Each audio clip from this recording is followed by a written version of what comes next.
Hi and welcome to Home Assistant running on Synology. Today we will be talking about the upgrade to Synology DSM version 7.0 that was released a couple of days ago. We'll start in 10 seconds.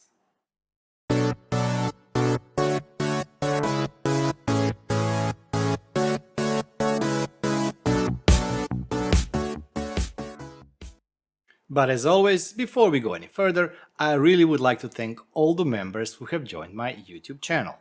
And thank you for all of your support. Also, thanks to everybody who watched, subscribed or liked my videos. Thank you very much. And now, let's get cracking with today's video. This video was recorded because a lot of people had questions, should or shouldn't they upgrade to DSM version 7. And my conclusion, which we will talk about later on in depth, is that if you are using Synology as a host for a virtual machine and your Home Assistant is running inside the virtual machine, I think there shouldn't be any problem.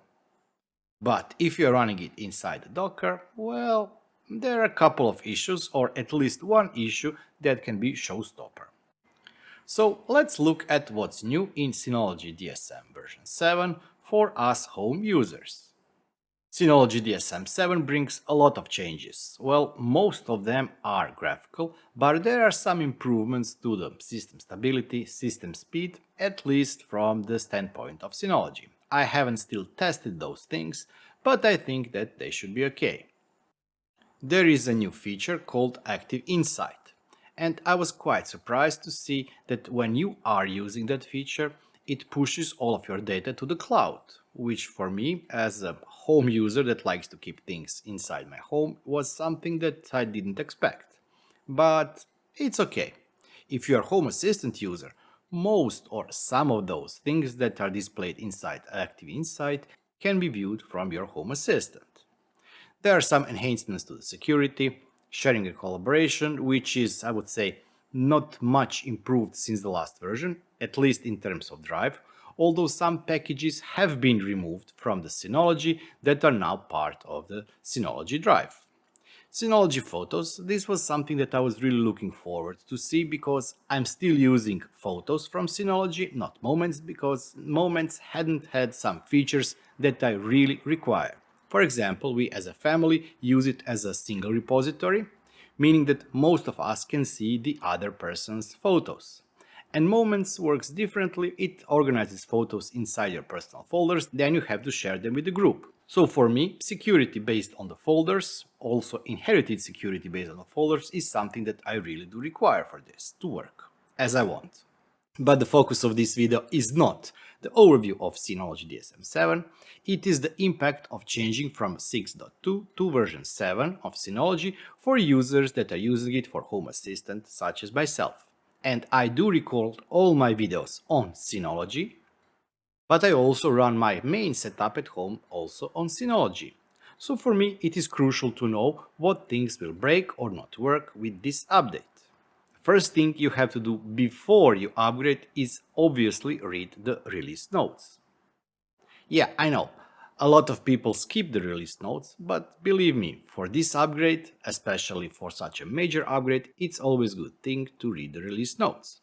So let's start with the important notes before upgrade. Upgrade may not be available, which is okay, you can always go to the website and download it. You will not be able to downgrade to previous DSM version, which is something that you have to keep in mind. Because if you want to downgrade, you have two options.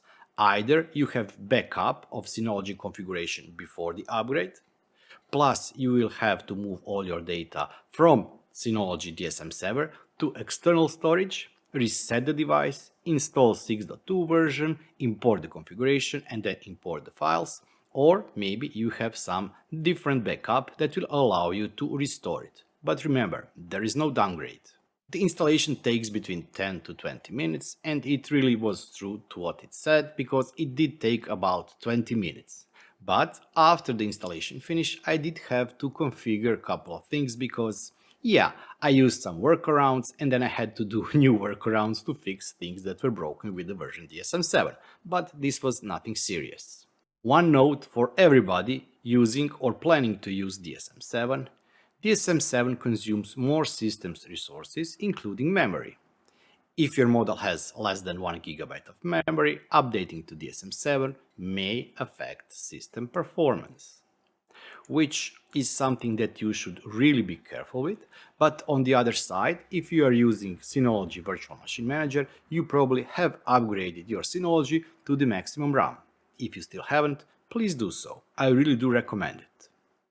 Also, some models, listed here, will not receive automatic notification about the system upgrade available.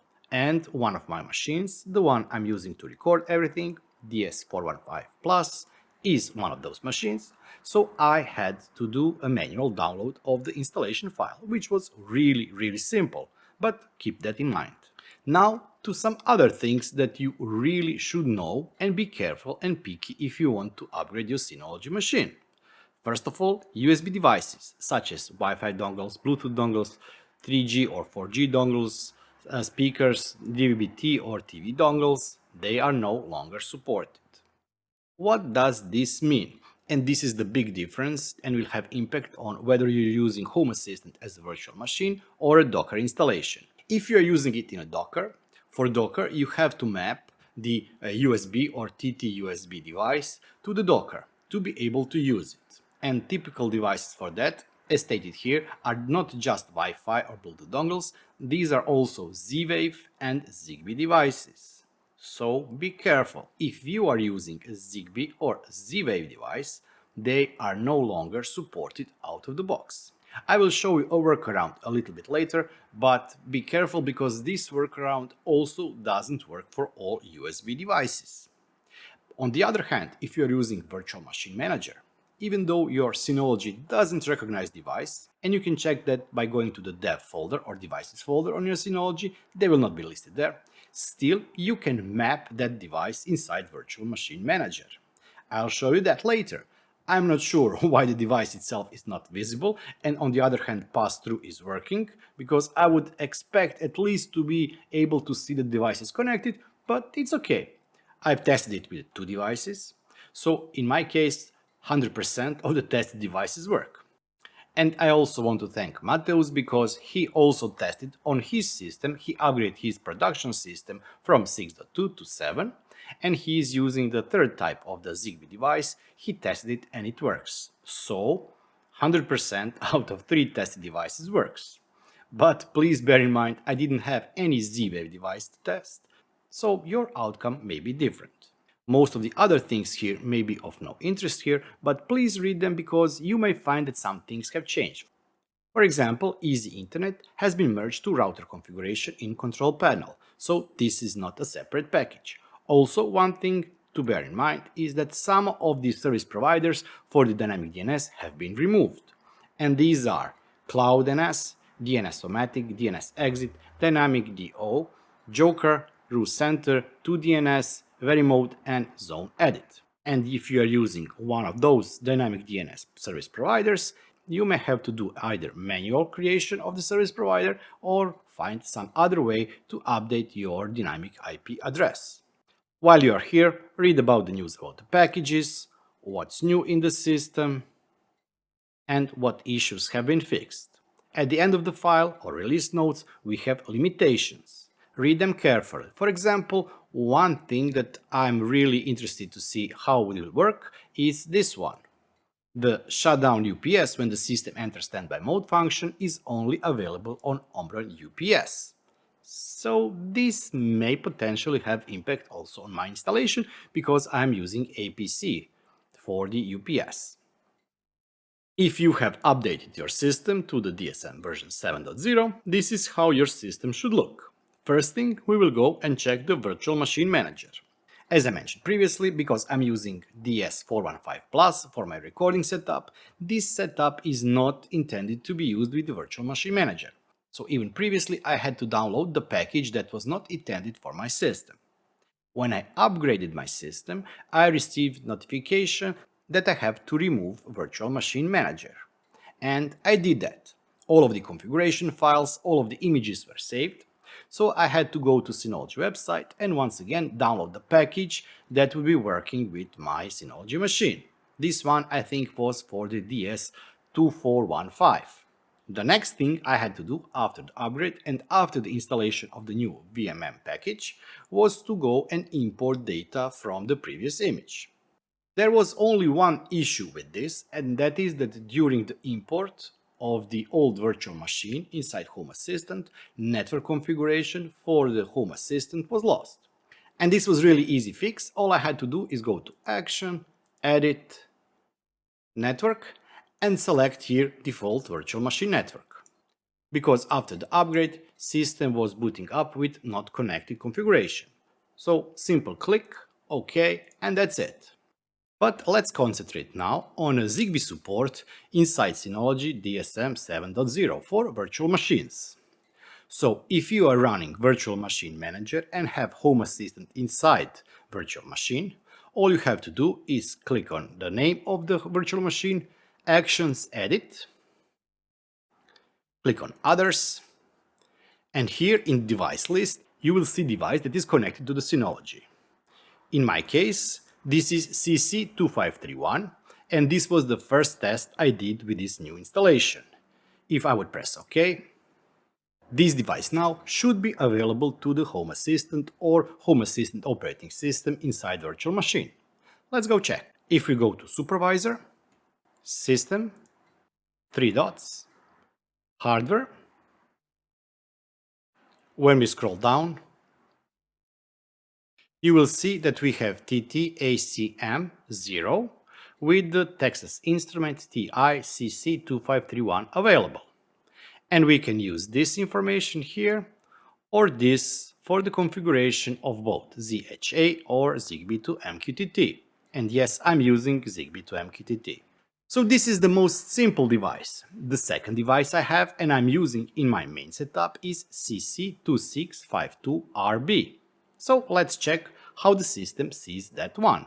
After connecting the CC2652RB, go to Action, Edit, Others, and select Stick from here. Press OK. And let's see what we can see inside Home Assistant. Inside Home Assistant, again, press 3 dots, Hardware, and as TTY USB 0, we can see the ID of this stick. If you would use this ID inside ZHA or Zigbee to MQTT, it would allow you to connect to your Zigbee network. So if you are using Zigbee sticks for the control of your Zigbee network, for the Home Assistant running on Synology in Virtual Machine Manager, it looks like the upgrade of DSM 7.0 wouldn't be issue for you. But now let's see what about Docker.